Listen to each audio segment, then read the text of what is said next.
Hello everyone. आज का हमारा आलानी का जो है एलईक्यू है, जिसमें हमको बताना है कि बायो ट्रांसफॉर्मेशन उसको डिफ़ाइन करना है, उसके रिएक्शन देखना है हमें कौन कौन से रिएक्शन होते हैं विथ एग्जांपल। और उसके बाद हमको जो हमारा बायो ट्रांसफॉर्मेशन है उसको कौन कौन से फैक्टर अफेक्ट करते हैं वो बताना है। फिर फेज़ 1 फेज़ 2 की जो रिएक्शंस है उसको एग्जांपल के साथ एक्सप्लेन करना है, और enzyme induction and enzyme inhibition को एक्सप्लेन करना है, उसका क्लिनिकल सिग्निफिकेंस बताना है। तो पहले तो हम इसको जो है जीआरजी सर के नोट से पढ़ेंगे। तो पहले जो है हमारा बायो ट्रांसफॉर्मेशन। अब बायो ट्रांसफॉर्मेशन होता क्या है? बायो ट्रांसफॉर्मेशन मतलब मेटाबॉलिज्म, जो हमने ड्रग लिया उसका मेटाबॉलिज्म क्या होगा। तो पहले तो फेट ऑफ मेटाबॉलिज्म यानी उसका क्या फ्यूचर होगा। एक तो जो ड्रग एक्टिव ड्रग है वो बाद में से इनएक्टिव हो सकती है, या जो एक्टिव ड्रग है वो एक्टिव ही रहेंगी। जैसे कि जो डाइज़ापाम है, जो एक स्लीपिंग पाइल है, हम जो उसको स्लीपिंग पाइल के अंदर कंटेंट होता है डाइज़ेपाम, वो ऑक्सीजेपाम में कन्वर्ट हो जाएगा, ये भी एक एक्टिव फॉर्म है।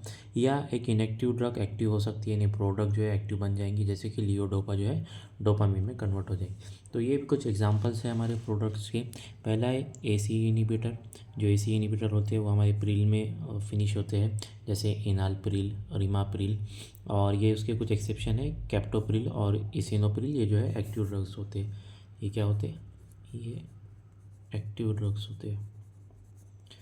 उसके बाद अपने जितने भी प्रोटॉन पम्प इनिबिटर्स होते हैं, प्राजोल्स और प्रीडिनिसोन, देन डीपी वर्फिन, मिथाइलडोपा, मिनॉक्सिडिल जो है हमारा क्या पोटेशियम चैनल ओपनर होता है, एंड 6 MP, लियोडोपा, इनोनिटिकैन एंड क्लोपिडेग्रॉल, ये जो हमारा एंटीकोगुलेंट होता है, एंटीकोएगुलेंट होता है, कार्बियमाजोल एंड सल्फासेलेजाइन एंड सुल्निडैक।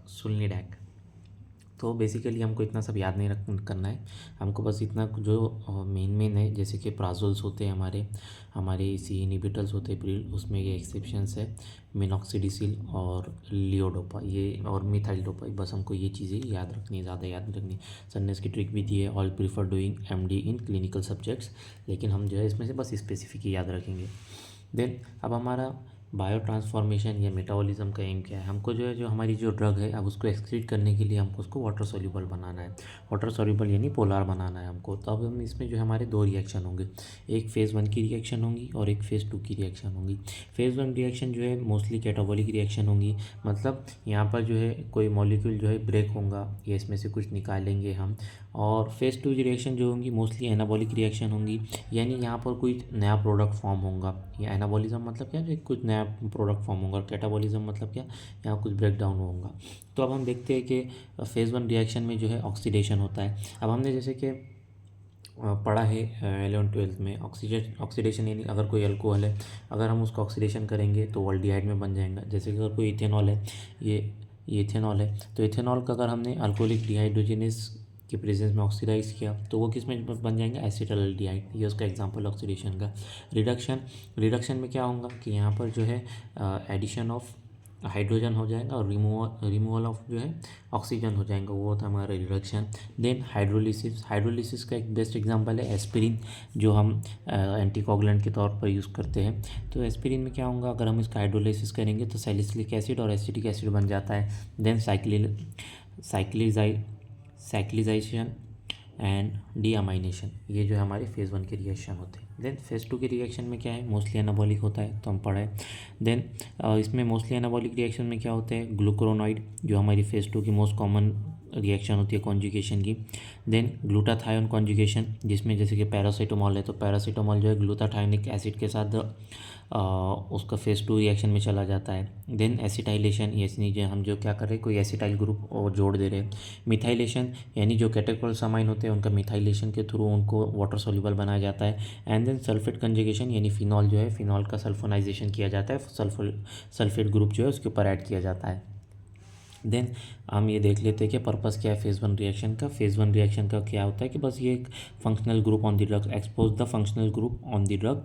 एंड फेज़ 2 का पर्पस क्या होता है, ड्रग को वाटर सॉल्युबल करना, बस इतना ही होता है। और हम अब देख लेते हैं कि कौन कौन से फैक्टर्स जो है हमारे बायो ट्रांसफॉर्मेशन या मेटाबॉलिज्म को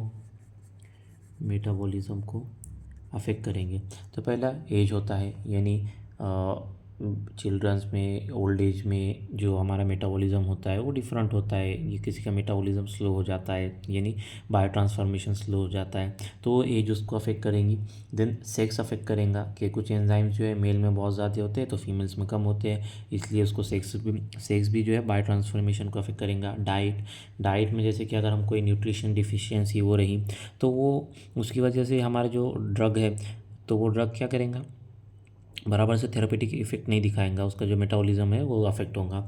देन ड्रग इंट्रैक्शन, आगे हम पढ़ेंगे कि अगर किसी ड्रग का ड्रग के साथ इंट्रैक्शन हो गया तो उसके जो जो दूसरी ड्रग है उसके थेरेपेटिक यूज़ को रोक देती है। देन लीवर डिसीज़, क्योंकि मोस्ट ऑफ जो ड्रग्स होते हैं वो लीवर से ही मेटाबोलाइज होते हैं, तो अगर लीवर में कोई डिसफंक्शन होगा तो लीवर जो ड्रग है हमारी वो प्रॉपर मेटाबोलाइज नहीं होंगी। देन इन्वायरमेंटल फैक्टर्स, यानी कि जैसे कोई स्मोकर्स है वो है तो उसमें क्या हो गया, जिसका एक्सपोजर कार्बन डाइऑक्साइड के साथ बहुत है तो उनमें जो ड्रग्स होती है वो प्रॉपर मेटाबोलाइज नहीं होती, तो एनवायरमेंटल फैक्टर भी अफेक्ट करते हैं। देन जेनेटिक फैक्टर यानी वही कि किसी में कोई एंजाइम कहीं एंजाइम होता ही नहीं है, किसमें माइक्रोसोमल एंजाइम एब्सेंट होगा, तो वो सब जेनेटिक फैक्टर्स होते हैं। बस इतना फैक्टर अफेक्टिंग में हमको इतना ही लिखना काफ़ी है। देन जो हमारा मेन और सबसे इम्पोर्टेंट पॉइंट है वो है एंजाइम्स। अब एंजाइम को हमने क्या किया, दो पार्ट में डिवाइड किया, पहला है microsomal enzyme and second is a non microsomal enzyme. अब माइक्रोसोमल एंजाइम जो है वो नाम से पता चल रहा है कि माइक्रोसोमल और नॉन माइक्रोसोमल, ये जो माइक्रोसोम में रहेगा, माइक्रोसोम में यानी स्मूथ एंडोप्लाज्मिक रेटिकुलम में रहेगा, और ये जो है माइक्रोसोमल एंजाइम जो है वो इनिबिट भी हो सकते हैं और इंड्यूस भी हो सकते हैं, और ये जो है मोस्टली फेज़ 1 रिएक्शन में काम आते हैं। लेकिन जो है अगर हम यहाँ देखेंगे ग्लूकोरोनिडेशन, ये फेज़ 2 की रिएक्शन है तो इसमें भी काम आ सकते हैं। एंड नॉन माइक्रोसोमल एंजाइम ये हमारे स्मूथ एंडोप्लाज्मिक रेटिकुलम के आउटसाइड में प्रेजेंट रहेंगे। ये इनको जो है हम इंड्यूस और इनिबिट नहीं कर सकते, सिर्फ माइक्रोसोमल एंजाइम को हम कर सकते हैं, और ये मोस्टली फेज़ 2 की रिएक्शन में काम आते हैं। देन हम एक एग्जाम्पल देख लेते हैं कि जो हमारा एंजाइम इनिबिटर होता है यानी इरिथ्रोमाइसिन ये क्या करता है, ये हमारे थियोफाइलिन जो हमारे ब्रोंकियल अस्थमा में हम यूज़ करते हैं तो उसको क्या करता है, उसका मेटाबॉलिज्म को इनिबिट कर देता है। यानी आप ऐसा समझिए एरिथ्रोमाइसिन क्या कर रहा है कि जो थियोफाइलिन है, थियोफाइलिन का जो मेटाबॉलिज्म होता है, जिस माइक्रो एंजाइम से जो माइक्रोसोमल एंजाइम से इसका मेटाबॉलिज्म होता है थियोफाइलिन का, तो एरिथ्रोमाइसिन उसको इनिबिट कर देगा। अगर इसका मेटाबॉलिज्म इनिबिट हो जाएगा थियोफाइलिन का, तो थियोफाइलिन जो ड्रग है वो हमारे प्लाज्मा में जैसी की वैसी बच जाएंगी, जिसकी वजह से क्या होगा, उसकी टॉक्सिसिटी हो जाएंगी, मतलब उसका प्लाज्मा कंसंट्रेशन बढ़ जाएगा। तो हमको बस इतना याद रखना है, एरिथ्रोमाइसिन जो है इसके मेटाबॉलिज्म को अफेक्ट करेगा by the inhibition of the microsomal enzyme of the theophylline क्या है हमारा, हम इसको ब्रोंकियल अस्थमा में इसमें यूज़ करते हैं। देन हमारा है रिफाम्पिसिन। अब रिफाम्पिसिन क्या करेगा कि जो वारफेरिन है, वारफेरिन की जो वारफेरिन जिस माइक्रोसोमल एंजाइम से मेटाबोलाइज होता है वो उसको इंड्यूस करेगा यानी क्या कि उसको वो बहुत ज़्यादा बढ़ा देगा। अब अगर वारफेरिन का मेटाबॉलिज्म बढ़ गया तो उसकी वजह से उसका क्या होगा, एक्सक्रीशन हो जाएगा, एलिमिनेशन हो जाएगा, जिसकी वजह से उसका जो प्लाज्मा कॉन्सेंट्रेशन है वो कम हो जाएगा। इसलिए हमको जो है वारफेरिन का डोज जो है कम या ज़्यादा करना, मतलब ज़्यादा ही करना पड़ेगा। क्यों, क्योंकि उसका जो प्लाज्मा में कॉन्सेंट्रेशन है वो हमारे थेरेपेटिक इफेक्ट के लिए उतना सफिशिएंट नहीं है, इसलिए हमको उसका डोज बढ़ाना पड़ेगा। देन अब हम कुछ एग्जांपल देख लेते हैं कि एंजाइम इंड्यूसर और एंजाइम इनहिबिटर के।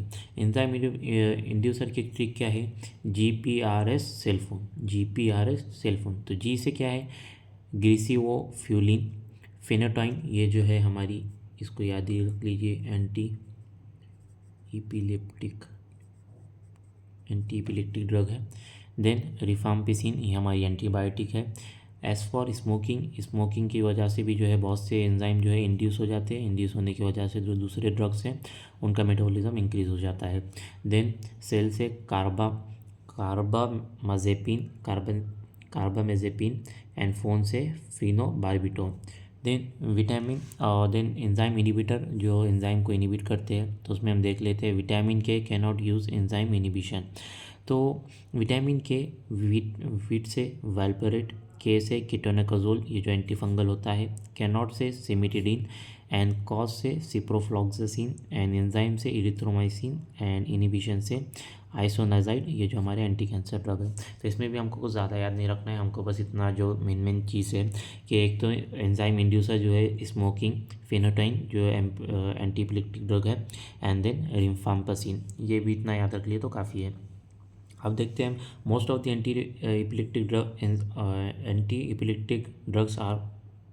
Epileptic are enzyme inducer except वाल्पोरेट।